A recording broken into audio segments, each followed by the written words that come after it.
Thank you very much. Yes, something life-changing event for me a little while ago was the end of my marriage, which, or as I prefer to call it, a domestic management restructuring. Redundancies were coming up, last one in, first one out, you know how it works. But it was all right, because, I've always wanted to be my own boss. I don't think I'll get married again. I'd probably just find a woman I don't like and give her a house. That's what I planned. Well, anyway, it inspired this poem. This poem is about a character.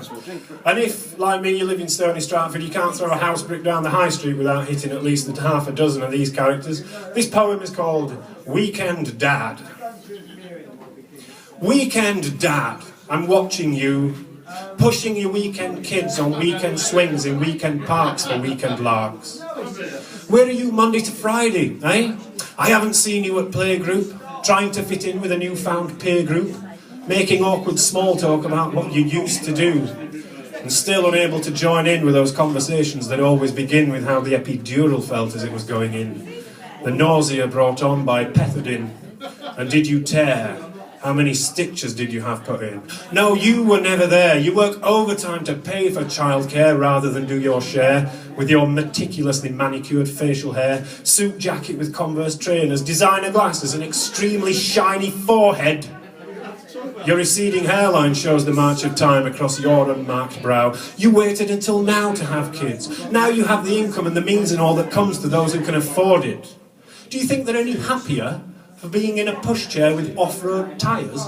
Infantile parody of that Land Rover Discovery that you drive, or rather hide behind. I suppose the disposable income makes you a better parent. Well, if so, then how come you're unable to spend a couple of hours on a Saturday afternoon alone with your own child? But no, you have to bring a mate along, some witless hanger-on, a clone of you, another stereotypical trendy middle-aged professional who equally hasn't got a clue about what to do with his own child, and that's why he's with you. You're only here now while the missus takes a break to have a vacuous natter over a caramel latte in Costa with her friends, or get her fucking nails done again. You want to try doing it full-time, sunshine. Give up work altogether and stay at home with the kids, where every day is like forever and you're in it on your own because everyone you know is out at work while you stay home. See how you get on being the only bloke at playgroup, having to deal with the daily routine of trying to keep their fingers clean, preparing food that they will never eat that just gets thrown across the floor and then they ask for more, endlessly wiping down the walls, searching everywhere for that one toy that they just will not leave the house without, trying to find the other welly,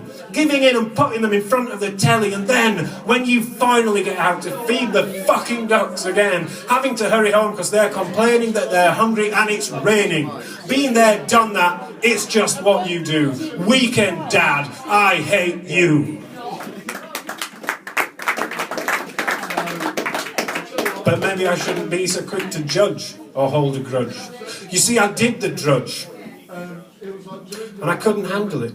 I missed the sense of independence, being the breadwinner, coming home to dinner on the table. So as soon as I was able, I went back to work and she stayed home. And it's no bed of roses if you want to make ends meet, put food on plates and shoes on feet, make do, get by and pay the mortgage and make some hay, some shine, then there's no time for tea time, bath time, bedtime stories.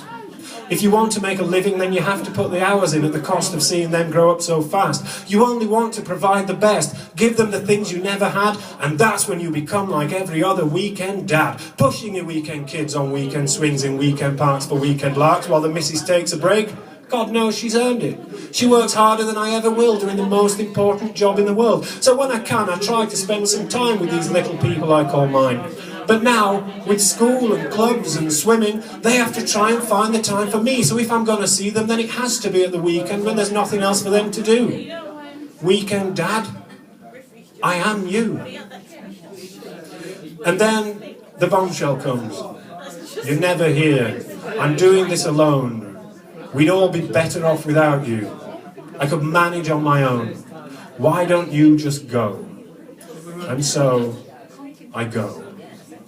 And now we have an agreement. I will see them every other weekend. And when I do, I try to make the time I spend with them as special as I can. I don't want them to think that I don't have the time for them to really pay attention. So I push my weekend kids on weekend swings in weekend parks for weekend larks, because it's just what you do. Every other weekend dad. how the hell did I end up being you? Thank you. Richard Frost, ladies and gentlemen.